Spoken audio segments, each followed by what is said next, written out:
చంద్రబాబు గారు గతంలో 2014-19 అధికారంలో ఉన్నప్పుడు ఆయన గృహాన్ని ఆయన ఏదో నివాసం ఉన్న గృహాన్ని ముంచివేయటానికి లేకపోతే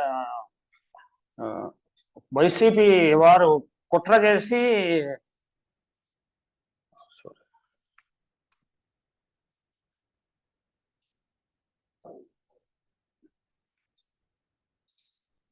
ఆంధ్రప్రదేశ్లో వైసీపీ అధికారంలో ఉన్నప్పుడు చంద్రబాబు గృహాన్ని ముంచివేయటానికి కుట్ర చేశారని, అందుకని బోటు అడ్డంగా పెట్టారని లోకేష్ బాబు విపరీతమైన ప్రచారం చేశాడు. ఇప్పుడు ప్రకాశం బ్యారేజీ గేట్లను బోట్లు ఢీకొనటంలో కూడా కుట్ర ఉన్నదని కూడా ప్రచారం చేస్తున్నారు. అది ఈనాడు పత్రికలో వచ్చింది, ఇతర పత్రికల్లో కొందరు ప్రచారం చేస్తున్నారు.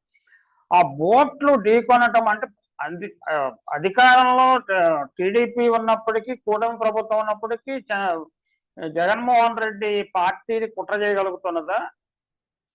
చంద్రబాబు గారు సర్వసమ్మతుడు కదా, ఆయన ఎక్కడ ఇసుకలారి అటు నుంచి ఇటు కదిలినా కానీ ఆయనకి డాష్ బోర్డులో కనిపిస్తుంది కదా. మరి ఇటువంటి బోట్లు రావటము, ఇలా బోట్లు కుట్ర ద్వారా బోట్లను పంపించడం ఇలాంటిది ఎలా సాధ్యం అవుతుంది అంటే, విజయవాడ జల విలయంతో అప్రతిష్ట పాలైన కూటమి ప్రభుత్వాన్ని కాపాడటానికి రకరకాల ప్రచారాలు చేస్తున్నారు. అంటే మ్యాన్ ఇన్ ది స్ట్రీట్ అంట కదా, వీధుల్లో ఉండే వాళ్ళకి మాట్లాడుకోవడానికి ఏదో ఒక సమాచారం కావాలి. అందులో టీడీపీ అభిమానులు, కూటమి అభిమానులు ప్రచారం చేసుకోవడానికి ఏదో ఒక హింట్స్ కావాలన్నమాట. ఆ హింట్స్ అంటే పనికిమాలిన విషయాలను పెద్ద విషయాలుగా దాన్ని ప్రొజెక్ట్ చేసి ప్రచారం చేసుకోవడానికి వారికి అవకాశం కల్పించారు. అందుకని దానికి ఈనాడు వారు పూర్తి సహకారం అందించినట్లుంది.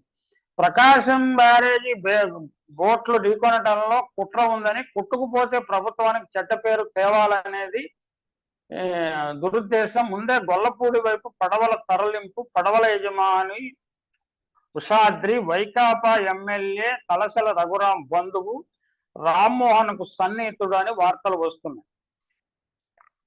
అంటే నిజానికి ఇది ఈ బోట్లన్నీ పడవల యజమాని ఉషాద్రి, వైకాపా ఎమ్మెల్సీ తలసల రఘురాం బంధువు రామ్మోహన్ కు సన్నిహితుడని ప్రచారం చేశారు. నిజానికి వాస్తవాలు ఏమిటంటే, టీడీపీ ఎన్ఆర్ఐ విభాగం అధ్యక్షుడు కోమటి జయరాం చౌదరి బంధువే ఈ రామ్మోహన్. ఉషాద్రికి వైఎస్ఆర్సీపీతో ఎలాంటి సంబంధాలు లేవు, వైఎస్ఆర్సీపీకి చెందిన వ్యక్తిని అని చెప్పాలంటూ పోలీసులు ఒత్తిడి చేసి ప్రజాగ్రహం నుంచి తప్పించుకునేందుకు చంద్రబాబు రోజుకో క్షుద్ర విద్య చేస్తున్నాడు. గతంలో కూడా ఇలాంటివన్నీ చాలా ట్రిక్స్ చేశాడు చంద్రబాబు నాయుడు. అవన్నీ చూడండి, ఎన్టీ రామారావు గారు బొటనవేలుకి గాయం, మల్లెల బాధ్య ఇన్సిడెంట్ గుర్తుండే ఉంటుంది కదా. అలాంటి కథనాలు సృష్టించడము, ఎలిబీలు సృష్టించడము, ప్రచారాన్ని డైవర్ట్ చేసి ప్రజల దృష్టిని మళ్లించడము, రకరకాల ఎత్తుగడలు చేస్తుంటారు. నిజానికి బోటు యజమానులు ఎవరైనా అలాంటి దుశ్చర్యకు పాల్పడే అంత సాహసం ఎవరైనా చేస్తారండి నిజంగా అంటే? ఐ డోంట్ థింక్ అది సాధ్యం అనేవాడు. అలాగే అంత స్థాయిలో కుట్రలు చేసే విధంగా మనకి ఆంధ్రప్రదేశ్లో ఇంకా ఆ రాజకీయాలు వచ్చినట్టు లేదు. టీడీపీ ఎన్ఆర్ఐ విభాగం అధ్యక్షుడు కోమటి జయరాం టీడీపీకి ఎంత సన్నిహితుడు మనకు తెలుసు. ఆయన తానా కూడా కీలక పదవిలో ఉన్నట్టున్నారు కొంతకాలము. ప్రవాస భారతీయుడు. ఆయన ఎన్నికల సమయంలో వచ్చి ఓటర్ల గురించి ఏ విధంగా దుర్భాషలాడాడో కూడా మనకు తెలుసు. ప్రభుత్వానికి అంటే చంద్రబాబు నాయుడు అధికారంలో రావడానికి నిధుల సమీకరణలో ఆయన కీలక పాత్ర వహించాడని మనకు తెలుసు. ఉషాద్రి అని ఆయనకు చెందిన బోట్లు అయితే అది ఆయనకి వైఎస్ఆర్సీపీ సంబంధం లేకపోయినా ఇలా అంటగట్టేసి ప్రచారం చేస్తారు. ఇది ప్రచారం మామూలు ప్రచారం కాదండి. ఇది ఏ స్థాయిలో ప్రచారం చేస్తారంటే రకరకాల ప్రచారాలు చేస్తుంటారు. ఈ ప్రచారాలను తట్టుకోవడం మామూలు వాళ్ళకి సాధ్యం కాదండి. ఇది ఇప్పుడు చంద్రబాబు నాయుడుకి మీద ప్రజలు అసంతృప్తిని వ్యక్తం చేయటం వల్ల అసలు ఈ బుడమేరు పొంగిపోవటానికి కారణం కూడా వైఎస్ఆర్, ఆయన కుటుంబమే, లేకపోతే జగన్మోహన్ రెడ్డి కారణం అన్నట్టుగా ప్రచారం మొదలెట్టేశారు. అది ఏ స్థాయిలో ప్రచారం చేస్తారంటే ప్రజలు నిజంగా నమ్మేస్తారండి. అదే దీని గురించి కొంత మనం తెలుసుకోవాలి.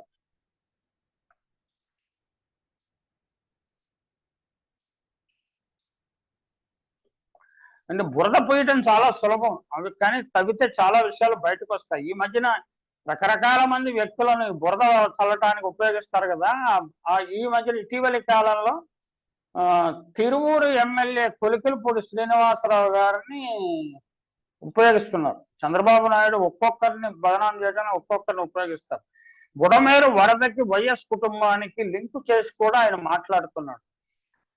నిజానికి ఆ బుడమేరు రిజర్వాయర్ ఆగిపోవడానికి ఒక కారణం ఇప్పుడు చూద్దాం. నాటి పత్రికలు ఏం చెప్పాయో కొంచెం మనం, అంటే కొలిక్పూడి వారు కొంచెం ఆయన ఏదో ఐఏఎస్ అకాడమీ నడిపించాను అనేది చెప్పుకుంటారు కదా, నడిపించే ఉండొచ్చు. ఆయన మరి ఎన్ని వందల మందిని ట్రైనింగ్ ఇచ్చాడు, అందులో ఎంతమంది సెలెక్ట్ అయ్యారో మనకు తెలియదు. ఆయన విజ్ఞతను మనం ఎవరో శంకించడం అవసరం లేదు.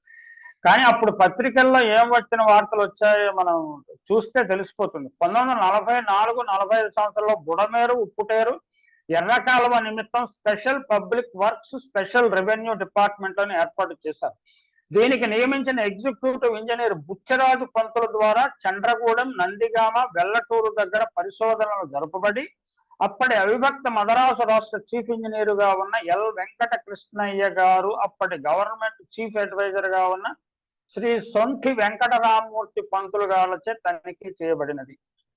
చండ్రగూడెం వద్ద రిజర్వాయర్ నిర్మాణానికి బుడమేరు 2 పాయలకు 2 రిజర్వాయర్లు కట్టవలసి వచ్చినందున కొన్ని వేల ఎకరాల చెరువుల కిందనున్న పల్లం భూములు, విలువగల పొగాకు వేయుచుండిన భూములు, మామిడి తోటలు, చండ్రగూడెం, దాసుళ్లపాలెం, జంగాలపల్లి వగైరా కొన్ని గ్రామాలు నీటి మునిగిపోతాయని, తిరువూరు హైవేస్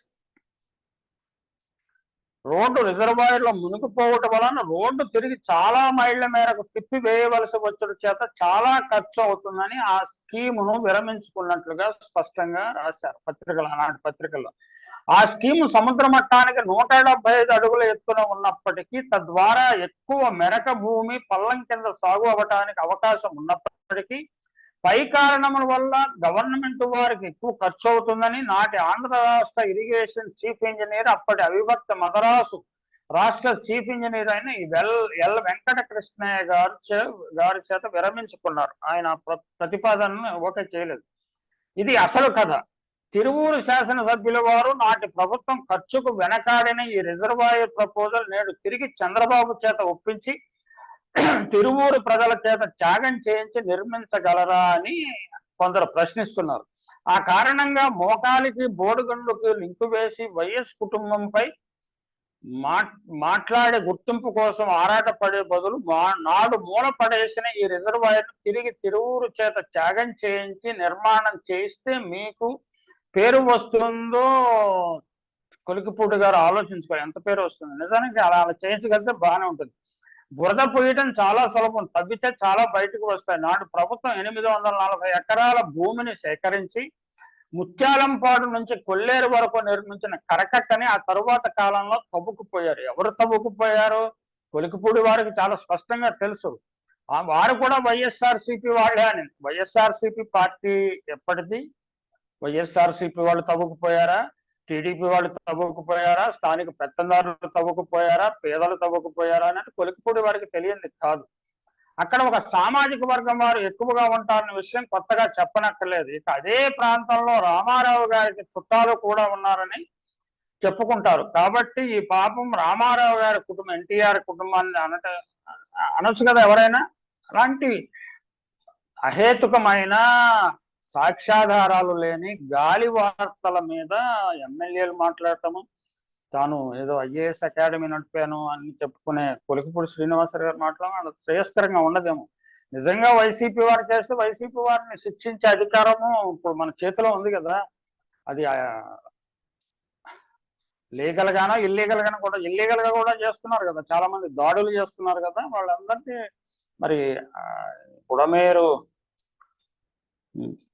కారణం ఏమిటి అనేది, నీ వరద రావటానికి కారణము, వరద గేట్లు ఎత్తిన తర్వాత 10 గంటలకు విజయవాడ వచ్చిన ఆ 10 గంటలు దీర్ఘ నిద్రలోను సుషుప్తావస్థలోను ఉన్న ప్రభుత్వ యంత్రాంగము, అధికార గణం, మరి వారికి ఏం శిక్ష విధించాలో కూడా ఆలోచించాల్సిన అవసరం ఉన్నది.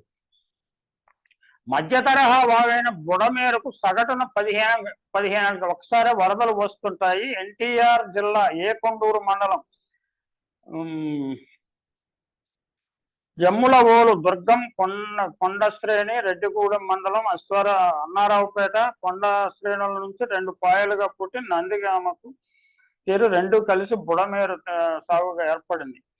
అత్యధికంగా వరద రావటం వల్ల బుడమేరు డైవర్షన్ కాలువకు గండిపడి విజయవాడ నగరంలోకి నీరు చేరిందని జలవనరుల శాఖ స్పష్టంగా చెప్పింది. మనందరికీ తెలుసు. అన్ని శాఖల మధ్య సమన్వయం ఉందని ముందస్తు సమాచారం కూడా ఇచ్చామని పేర్కొంది. వెలగలేరు వద్ద మినహా ఎగువ భాగంలో ఎక్కడ వరదను అంచనా వేసే కొలిసే సాధనాలు లేవని కూడా మనం గుర్తు చేసుకోవాలి. అసలు గేట్లే లేవు, లాకులే లేవు అని కూడా మన ముఖ్యమంత్రి గారు కూడా అన్నారు. మరి ముఖ్యమంత్రి గారిని కొంత బ్రీఫింగ్ ఇస్తే బాగుంటుందేమో కొలికపూడి శ్రీనివాసరావు గారు. అంటే వైఎస్ గారి ఫ్యామిలీనే వైఎస్నో జగన్నో ఎవరినో తిట్టేస్తే ఆ ఎమ్మెల్యేల మీద చాలా ఆయన సంతోషంగా ఉంటారు. అది అయితే ప్రజలు అంత సంతోషంగా ఉంటారో లేదో మనకు తెలియదు. ఏది ఏమైనా ఇది చాలా అసహజమైన జుగుప్సాకరమైన వాతావరణాన్ని రాజకీయాల్లో సృష్టిస్తున్నారు, సృష్టించబోతున్నారు. ఇది తెలుగు ప్రజలని ఈ బురద రాజకీయాల నుంచి ఎలా విముక్తి చేయాలంటే ఇండిపెండెంట్ గా అసెస్ చేసే ఒక సివిల్ సొసైటీ లేకపోవటము, వాస్తవాలను వాస్తవంగా చెప్పే సివిల్ సొసైటీ లేకపోవటం అనే దురదృష్టం వల్ల ఎవరు ఏది చెప్తే అంటే ఏ పార్టీ వారు ఆ పార్టీ పత్రికల వారు చెప్తే అవి నమ్మేస్తున్నారు. వాస్తవాలు ఏమిటో చెప్పటం కష్టంగా అయిపోయింది. అంటే ఇన్ఫర్మేషన్ ఛానల్స్ అన్ని పొల్యూట్ అయిపోయినాయని చాలాసార్లు చెప్తున్నాను నేను. ఇక రాజకీయ నాయకులు అబద్ధాల మీద అబద్ధాలు చెప్తున్నారు. వాస్తవాలు చెప్పాల్సిన అధికారులు కూడా వాస్తవాలు చెప్పడానికి సరైన సమయంలో వెనుకాడుతున్నారు. టీవీ ఛానల్స్ ముందు కానీ ఇతరులాంటి ముందు కానీ వచ్చి వాస్తవాలు చెప్పే దమ్మున్న ఎగ్జిక్యూటివ్ లీడర్షిప్ లేకుండా పోయింది. ఇంజనీరింగ్ నిపుణులు మళ్ళీ ప్రభుత్వ యంత్రాంగానికి ఫ్రీడమ్ ఇస్తే మేము దీన్ని కంట్రోల్ చేసేవాళ్ళం. రాజకీయ నాయకులు అనవసరంగా జోక్యం చేసుకుంటున్నారని చెప్పే లీడర్షిప్ లేకుండా పోయింది. అందువల్లనే కాళేశ్వరంలో ఇది అస్తవ్యస్త పరిస్థితి ఏర్పడి ప్రాజెక్ట్ నిరుపయోగంగా మారిపోయింది. అలాగే మన పోలవరం కూడా ఆ ఇంజనీరింగ్ కానీ ఎగ్జిక్యూటివ్ లీడర్షిప్ సరిగ్గా లేకపోవడంలో రాజకీయ నాయకులు వాళ్ళు తొందరపాటు ఎన్నికల్లో నెగ్గాలి, కాంట్రాక్టర్ కమిషన్లు తీసుకోవాలి, ఎన్నికల్లో నెగ్గాలి, ఇదే తాపత్రయంతో వాళ్ళు నిర్ణయాలు చేస్తున్నారు. ఇప్పుడు బుడమేరులో ఏం జరిగిందో రేపు పోలవరంలో ఏం జరుగుతుందో మనకు తెలియదు. పోలవరాన్ని నాసిరకంగా కట్టించి ఏ జిల్లాలన్నా ముంచేస్తారో మనకు తెలియదు నిజంగా. అంటే ఇలాంటి స్కేర్ మాంగరింగ్ అంటారు, ప్రజలను భయపెట్టడం కాదు. This can happen. What happened in Kaleshwaram, that can happen to Polavaram also. Already పోలవరంలో కొన్ని నిర్మాణాలు ఎగిరిపోయినాయి కదా. ఇది రింగ్ బండ్ వాల్ ప్లస్ ఇవన్నీ ఇబ్బందులు పెట్టారు కదా. ఎందువల్ల పెట్టారు? దానికి ఎవరిని శిక్షించరా? ఎవరిని బాధ్యులు చేయరా? ఎవరిని పిన్ డౌన్ చేయరా? ఇది అపారమైన ఆర్థిక నష్టానికి, ఆస్తి నష్టానికి ఎవరిని బాధ్యత చేయకుండా నడిపేస్తున్నారు. బుడమేరులో ఏ అధికారి అంటే ఏదో లోయెస్ట్ లెవెల్ అధికారిని ఏమైనా శిక్షిస్తారేమో కానీ ఈ ప్రభుత్వ యంత్రాంగం అంతా 18 గంటలు నిద్రపోవటము, దాన్ని ఏ విధంగా సమర్థించుకుంటాము? మాకు ముందు తెలిసిన ప్రజలను హెచ్చరిస్తే అది తొక్కిసలాడైపోతుంది, ప్రమాదం అయిపోతుంది. వాళ్ళని పునరావాసం కల్పించలేము, వాళ్ళని వేరే చోటకి తరలించలేము అని మాకు తెలుసు. అందువల్లనే మౌనంగా ఉన్నాం. ఇంకా వరద వచ్చి ప్రాణ నష్టం జరిగితే ఇప్పుడు 50 మందో 40 మందో అంటున్నారు. అంటే మృతుల సంఖ్యను ఎలాగ సప్రెస్ చేస్తుంది ప్రభుత్వము. అదే వేలల్లో ప్రజలు చచ్చిపోతే అప్పుడు అంటే విపత్తు కమిషనర్లకి, విపత్తు అధికారులకి ఏమి బాధ్యత ఉండదా? వారిని పిన్ డౌన్ చేసి సుమోటోగా ఈ విషయాలను తీసుకునే న్యాయ వ్యవస్థ అయితే మనకు లేదా అనేది సామాన్య ప్రజల ప్రశ్నలుగానే మిగిలిపోతున్న వాటి సమాధానాలు ఉండవు. అది మన దేశంలో దురదృష్ట పరిస్థితి.